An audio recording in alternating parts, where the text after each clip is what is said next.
no plans at all. Evil man's always transcending. Fighter like sheep, swallow everything. Always simpletons or pretending. This is your moment of clarity from LeeCamp.net. 20 years ago on this very day, the world lost one of our best philosophers. He was only 32.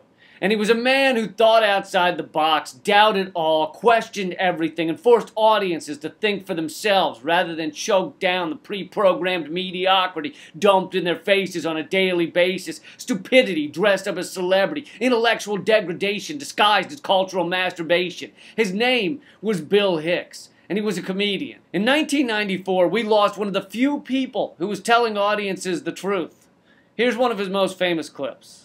The world is like a ride at an amusement park, and when you choose to go on it, you think it's real, because that's how powerful our minds are. And the ride goes up and down and round and round. It has thrills and chills, and it's very brightly colored, and it's very loud, and it's fun for a while. Some people have been on the ride for a long time, and they begin to question, is this real, or is this just a ride?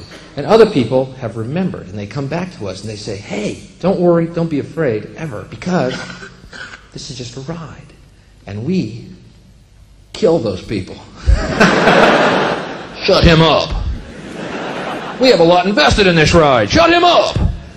But it doesn't matter because it's just a ride. And we can change it anytime we want. It's only a choice. No effort, no work, no job, no savings of money. A choice right now between fear and love. Here's what we can do to change the world right now to a better ride. Take all that money we spend on weapons and defense each year and instead spend it feeding, clothing, and educating the poor of the world, which it would many times over, not one human being excluded, and we can explore space together, both inner and outer, forever in peace. As you might imagine, America had little use for such a truth teller. Hicks was not nearly as well known in the U.S. as he was in the U.K., and his final appearance on The Late Show with David Letterman wasn't even aired, because this joke was considered too tough for adult viewers to process. You know, if you're really pro-life, do me a favor. Don't lock arms and block med clinics, okay? If you're so pro-life, do me a favor. Lock arms and block cemeteries, okay? Let's see how committed you are to this idea. She can't come in. She was 98. She was hit by a bus. There's options.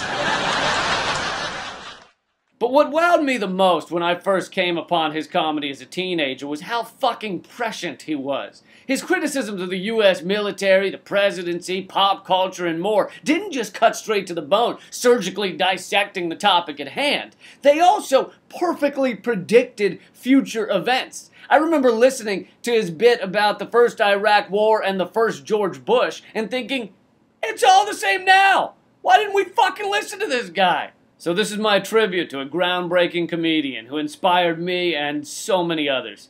Here are a few words from his brother Steve Hicks when I interviewed him on the Moment of Clarity podcast about a year ago. I mean, a lot of people and comedians tell the truth, you know, a lot of them do.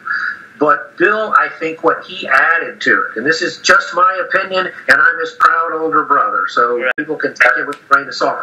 But I think that goodness and that heart also came through, you know, and that's what a lot of the connection is, I believe, is that, you know, they're connecting with his soul and with his heart and not just with his words. And to this day, when we meet people, what we usually hear is people don't say, oh, Bill was so funny. What they say is, Bill Hicks changed my life.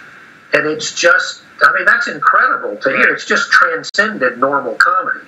That's been your Moment of Clarity. I'll post the entire half-hour interview with Steve Hicks on my YouTube channel, hopefully tomorrow. I'll also put links to Bill Hicks' full comedy specials in the description. Finally, I'm taping my first new comedy special in 2 years on Sunday, March 16th in New York City at Bowery Electric. The link for the tickets is in the description to this video. Also, you can go to LeeCamp.net to get tickets. The show is almost sold out. However, we've added a second show on March 17th, St. Patrick's Day. Hope you can make it. Keep fighting. Let's roll, never get their control. They got their money, but